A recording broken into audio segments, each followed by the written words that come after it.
Hello YouTube, and I'm back. I'm here to discuss a moment in the Fantastic Beasts Crimes of Grindelwald trailer. And it's going to have major spoilers, so if you haven't seen the trailer, I suggest you watch it, then come back to this video.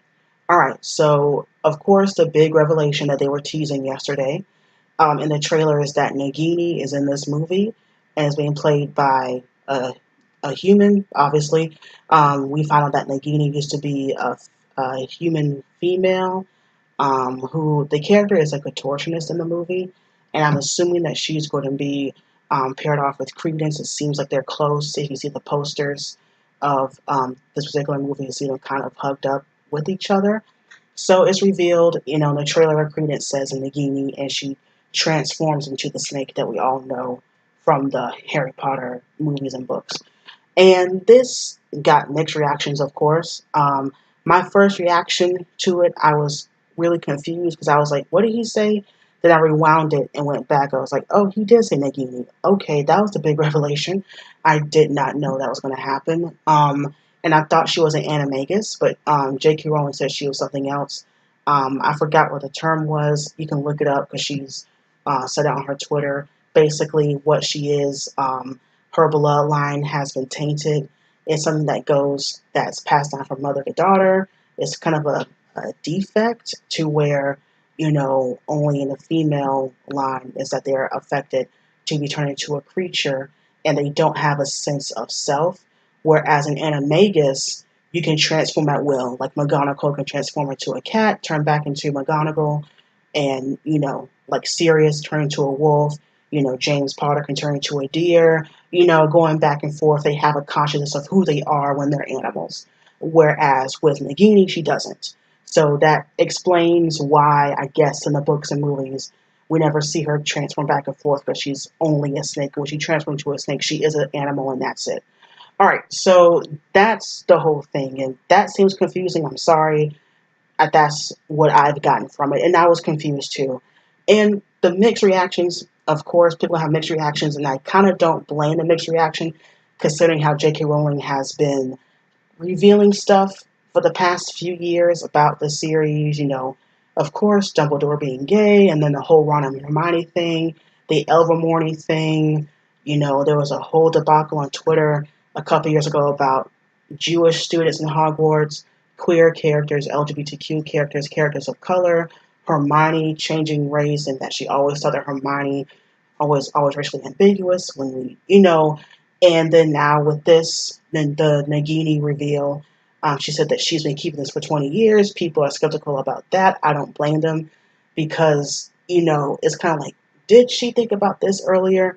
And, I won't say I'm skeptical, but I kind of am, considering how in the books, in the main 7 books, to me, she was great at, foreshadowing certain things. Peter Pettigrew also as an animagus turned into a rat, turned back to a human. That was foreshadowed, with that character, so you kind of know why.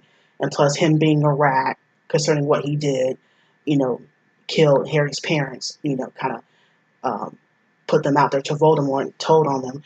So it made sense in that aspect of revealing certain things like characters, twists and turns and having all these revelations. But like I said, in recent years, people aren't trustworthy of her because of how things have come about. My previous video about the Fantastic Beasts series about, how explicitly are they going to show the relationship between Grindelwald and Dumbledore? Are they going to show that he was actually in love with him? And I think they should, considering Newt is supposed to be in love with Zoe Kravitz's character, who's a little strange. We all know how that goes down with that family. And, they're kind of evil, and, Grindelwald is evil, and they can kind of parallel the two, considering we've seen them a lot in the trailers. So, it's kind of a mixed bag of emotions for me. To me, with this, if this was just a regular old revelation that we learned on Pottermore, and we didn't have all that baggage of years of kind of her just spouting out stuff, this could work, and I think it should work, and it makes sense in a way. I feel like if this was already in the books and it had a more explanation and more backstory and more breadth to it, I think it could work in that instance. But like I said, with the baggage of everything else, um, it's kind of hard for me to get to that point. And plus, with this movie anyway, it's kind of hard for me to get really excited. I've already stated why I'm mixed on this movie in my previous Fantastic Beasts video. I'm still contemplating if I actually want to see it in theaters. You know, and that's really hard for me to say because I've seen every single Harry Potter. Well, not every single one, but when I was old enough to go to the movie theater. I've seen every single Harry Potter movie theater. I've read all the books. I've went to the Wizarding World. I'm a die-hard Harry Potter fan. But with certain things that's been going on behind the scenes in this movie with a certain actor who's playing the main villain, Johnny Depp, and with the revelations the past few years, and my complicated feelings on J.K. Rowling, people saying certain things about her and inferring things with her books and also with these revelations. I'm kind of in the middle on this. Like I said, if this was one of the few things and then you didn't have all that baggage, this could make sense. And it's interesting and it has me intrigued in the story.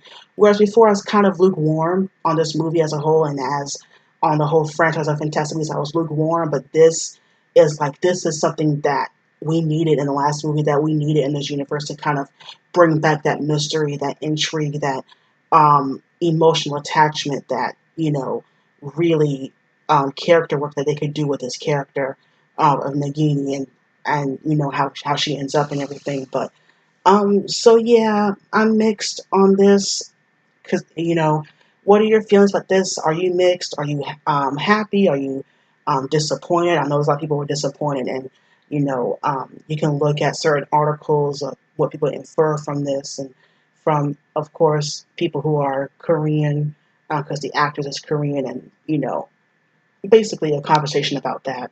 So, how are your feelings on this? What do you think? Goodbye, YouTube.